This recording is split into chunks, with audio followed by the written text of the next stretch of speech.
Hey everybody, I'm Pacific the Casual Gamer and welcome to another video, and today I want to kind of give you guys a guide of hunting and food gathering in the Neolithic Era for humankind, because someone on Reddit actually reached out to me and they asked me to make this tutorial specifically because they needed something to link their friends to instead of explaining it to them every time. So here we go. Here's your kind of one-stop shop to hunting and food gathering in the Neolithic Era. So why would you want to hunt for food when you can just explore and find it? Well, it is a star, so if you're not finding lots of curiosities, it is one of those stars that you can use to get out of the Neolithic Era. If you see like a bunch of deer running around, you can just kill them, get it easy, done, don't have to deal with it.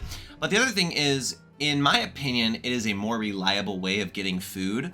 So I actually prefer hunting over gathering because I just feel like I get more guys out of it. I feel like I end up with more tribes at the end of whatever I do. In fact, I started a game the other day just to record some footage, and that Neolithic Era, I was hunting and gathering, and I was just getting more people off of hunting. Also, little pro tip, I really like hunting because your tribes actually just heal. They don't need to be in a friendly territory to heal.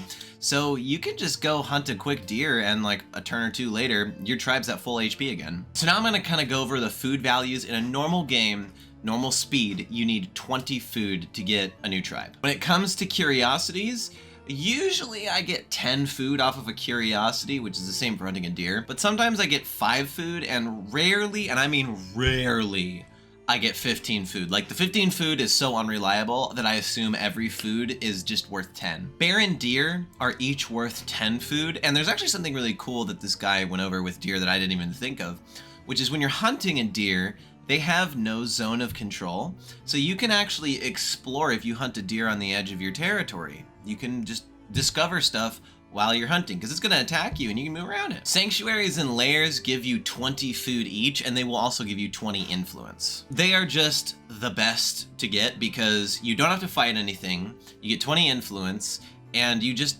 end your turn on the tile ransacking it. That's all you got to do. So if you can, pillage those in the Neolithic Era. In the Ancient Era, they give you like a little bit of gold, but it's not nearly as valuable as getting another guy. Mammoths give you 20 food as well. Now I'm gonna play a clip here. What I want you to notice is the guy who sent me this also sent me a clip here. He's hunting the mammoth and he's moving his battlefield around to guarantee high ground. If you fight a mammoth and every turn you end up having a higher ground than the mammoth, a tribe with maximum health will kill the mammoth. You can kill it with one tribe. You have to guarantee that you're going to get high ground every time, though. If you don't do that, it's basically like every time you fight the mammoth and you are not at higher ground, you lower your chances. If you fight the mammoth head on, you will not be able to kill it. What I recommend also is never, ever, ever, ever, ever use instant resolution when you fight a mammoth, even if you have 3 tribes, because every time I've done it, I've always lost a tribe member. I always have. They can all be at full health, you know. I can leave it to auto battle too, you know, not manual battle, just have it auto battle, and it will still kill a tribe. So never let the computer take control of the mammoth battle. And that's really it for the food values. Nice and simple, just an animal is worth 10, a mammoth is worth 20. That's kind of how to go over. Mammoth requires big brain use, deer requires little brain use. A bear is kind of in the middle. I also try, you know, health-wise, like, it's weird.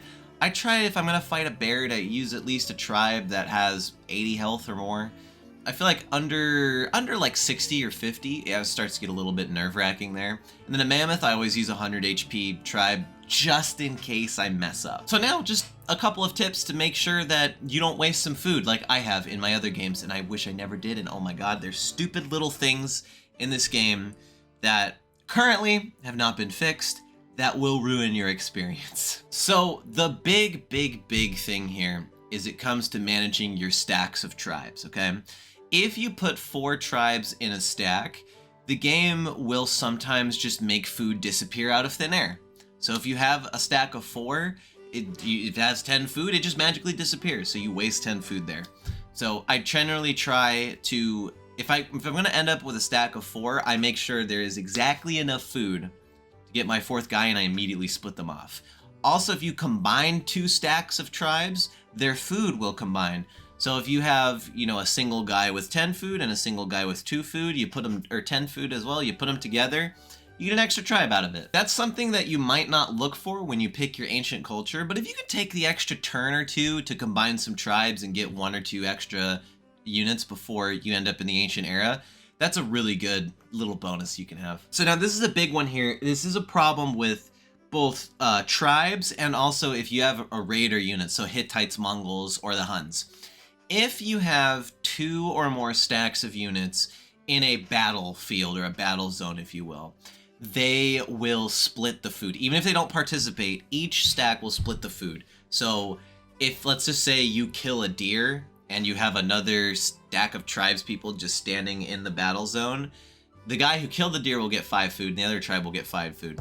This becomes a problem actually with curiosities. And in any situation that you get 5 or 15 food. I've heard of some people getting, you know, 15 food off of a bear, 5 off of a deer. I think it's also randomized. I have a hypothesis about that, but I haven't done that much testing.